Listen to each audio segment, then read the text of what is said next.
Day 3 of the major. What did we learn? Let's find out. Starting with Tyloo against Complexity. Okay, first thing I want to say is I've seen some people say that people are underrating how much Hawka brings to this Complexity lineup. And that might partly be true, but also I actually think Junior stood in and did a fine job here. I actually think he was pretty decent.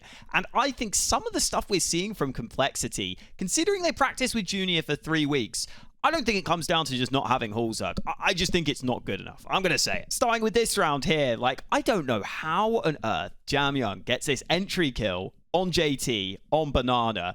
But then you've also got Grim having rotated off, getting caught as he comes back into CT. And I'm like, are they not aware this is a low buy? What is going on here? I don't know, man. This is not a stand-in thing. This is JT and Grim playing together. Then here in this next round, missed Molly lets Jamyoung get in Banana again. And Grim starts to spam thinking he's safe. But no, he's actually going to just go down because he's given away his position. Then in this next one, Grim goes running in and the B protocols just look off again. He just looks lost again. And I'm like, this is not anything to do with Hawka or Junior. This is just bad. And then, okay, we've got to show it. The 1v1 of Masaya versus Junior. I mean, play the clip. Like, oh my, this is just so awkward throughout. I think Masaya thinks he's dinked him, so he goes to the Glock. Meanwhile, Junior's just sitting there, just hoping that he somehow wins the clutch, and like, eventually he does. I don't know how the Glock doesn't kill him, but oh my goodness, this was stressful. Here in this one, again, for Complexity, you get this kind of like uncomfortable, like half commitment through the B smoke. It just never really looks ideal for them, never fully looks like they're on the same page. And then again, here in this one, 4v3 off the back of the Banana fights. It's a nice shot from JT. Junior does well to spam down. They're in an advantageous position. And then here we get Grim wiping the smoke, but his teammates just don't seem ready to fight with him. So it just actually gifts a fight that Tyloo are happy to take to get back into a 3v3. And this is not the way you want to play against Tyloo, who have the aimers that they have. Then we get this walk up long, a nice little flash in for Tyloo to get another kill. And Complexity, yeah, they just walk long. They lose the solo fight. It's just such a limp way of losing a 4v3 advantage, man. I think for Tyloo, look, individuals are absolutely here, and that's nice to see. And I appreciate that Grim was trying to take a lot of initiative and trying to take a lot of control. But yeah, just the team play for Complexity looked so off. And I can't just put that down to having a stand-in, because I think slotting an AWPer in is kind of the easiest thing to do in a weird way, because a lot of times an AWPer will say, hey, I want to go for a pick here, or I'll just lock down this position. Like, that should be doable, right? And so I don't really understand why Complexity looked so off for me. And again, I think like going against Tyloo, it really exacerbates it, because they are just such skilled individuals that if you make these sorts of mistakes and just give them fights or allow them to catch you out, like, you are just going to get punished by it. So honestly, very disappointing for Complexity. I know that them having the stand-in meant that people weren't sure what to expect, but I still think with the quality of Counter-Strike we're seeing here, if they played with some decent togetherness, I think they could have made it through this stage. I honestly think they should have made it through this stage. And so I think they will be disappointed coming away from this one. OG looked pretty damn good. And I'm not going to lie, their game against NRG was just them being so much better than NRG, like individually for the most part, and a little as a team as well.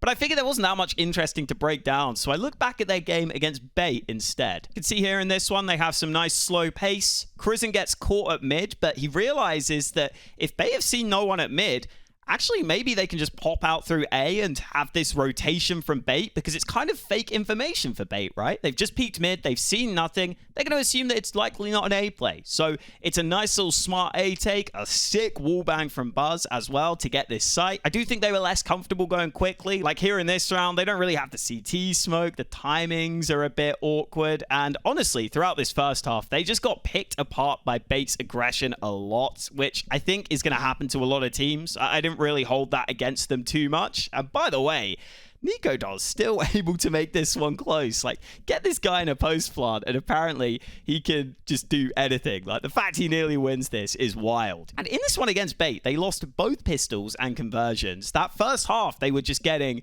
destroyed by a lot of the early aggressive moves that Bait make, which I don't think they were fully ready for, because I don't think they had the prep time, and yet they were still able to nearly pull this one back to a close game. This round was a nice little jump bait into banana, some clean trade kills. These were some, solid rounds here. Then here in this one, we get a team flash towards B, but Krizen gets some nice info, and Spook does a really good job here, actually. Some nice aim from him. Definitely think he's the player that's been most surprising to me on this team. And yeah, I actually think they've got a solid chance in that next stage. I think that with NicoDoz having his very good ability, I don't know if that will quite continue to the same level, but Spooky actually looks very solid as well. I think that Krizen as an in-game leader, actually pretty good. I think they're just one of those teams that is quite well-rounded, and so I came into this not knowing if they had that full firepower, but I think they've got just enough to play the way they play, and it's just pretty good fundamentals in general. And yeah, I like this team. I think they're just pretty solid, and yeah, nothing too crazy, nothing too special, but overall pretty decent. And I think in that next stage, they're still going to have a decent chance, because I don't think there are that many very strong teams at that next stage waiting. Finally, let's look at FlyQuest versus NaMiga, because FlyQuest, I think, again, are just showing like the same sorts of issues, man. And I kind of had this issue with them where I said that I just think mentally, I don't know if they're quite there. I said this in my pick'ems. I said that I've just seen them struggle to close out games so many times. I also think it could partly be a mental thing, but also partly be a not having Dexter anymore thing. And it seems like a smart guy and a lovely guy, but I don't know if he's always able to turn it round when it starts going badly. I don't know if they really have that as a team right now, and I think we're starting to see that, because here against NaMiga, they won every single pistol in these two maps, and the conversions. They got off to leads both times, and they couldn't close either map. And the way they lost them was really, really frustrating and a little bit sad to see, in all honesty. And you just see them start to struggle as it goes on. Like this one, I'm pretty sure this is a team flash as they go into banana. Regali gets a nice kill back, but then Xanta's just able to get into B way too early to start this comeback. Then here in this one, they actually get a pick onto Xanta in banana. But then Liaz maybe playing a little exposed when he doesn't need to, and still some banger shots from NaMiga, to be fair, who absolutely have a lot of talent on this team. To be fair, they did have this 2v2 that ended up being clutched out by Vexite to try and slow down this comeback that was coming in from NaMiga. But then here, it's another round again. You get a 5v4 on banana from Netic. That's a nice start. But then I feel like they just overfight long a little too much in towards Arch right here. They're a little too scared and trying to help their A players a little too much. And it just ends up opening up this ability to come into CT. And that's exactly what NaMiga do. They come into CT, they just get back to B. And so, yeah, again, they're a little like too scared. I don't know if this is something where maybe this is a round where the comms could have been too hectic. Like maybe the A players were screaming for help and maybe that's why they feel pressured. But just doesn't feel like they're fully in control of this. Like, you could just maybe let the players slip by, right? And then here we get the flash in CT for the B info, which is nice. But then as it goes towards A, Regali misses, and the kills just happen so quick, man. And I think you can see the frustration because this feels like a map they really should have closed. For NaMiga, definitely a good, like, momentum-based team. Yeah, very talented individuals, I would say. Again, I don't know if the depth is fully there, but I think they showed that they have got like a good ability now on LAN to actually show up to the level we'd expect, which I'm happy about. And yeah, I don't know if they'll do that well in the next stage, but I think this is already a good sign going forward for them. For FlyQuest, I really do feel like tomorrow they've got to do this, man. Like they've got to win, because like I still think that getting rid of Dexter was a big, bold decision to make, and you've got to be sure that you have someone that can step in and do the job well. And I just think they've maybe overlooked some of the things that Dexter brings. Like, I feel like Dexter is a very calming presence, but also always has like something in mind, has a way to get back into rounds. And there at the end, there was so many rounds where they were just sort of sitting back at B and kind of just letting NaMiga run them down and like letting NaMiga just run into B and take fights. And it's like, you can't just keep allowing that to happen, guys. I needed the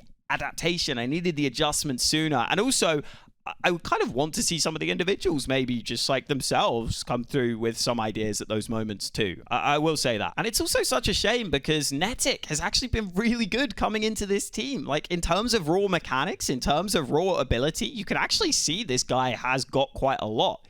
But I just don't think he's always getting set up in the right ways. And despite that, he's still having good impact. So fair play to him. I just don't see this team like mentally being there, man. And like they've got that match against Tyloo coming up, and they've just been losing to Tyloo over and over, and I am just so scared for them. Not scared for my pick'ems though, because I want Tyloo to win, obviously. BetBoom also made it through against Wildcard, but I can't look at this game, guys, okay? I tweeted it. I just cannot watch Axel play anymore. I can't, okay? I'm going to show you this clip, right? And I'm going to cover my eyes. Let me do it. I'm going to cover my eyes because I can't watch it. Yeah, man. Like, BetBoom played pretty well here, and I'm happy for them. And I think Boomich is a really solid IGL. But Axel, like, I genuinely, it's not even a meme. I am just kind of sad watching him play. Like, I don't know what's going on for him, like, in the server in general or personally or anything like that. But it just feels sad. That's the only thing I can say.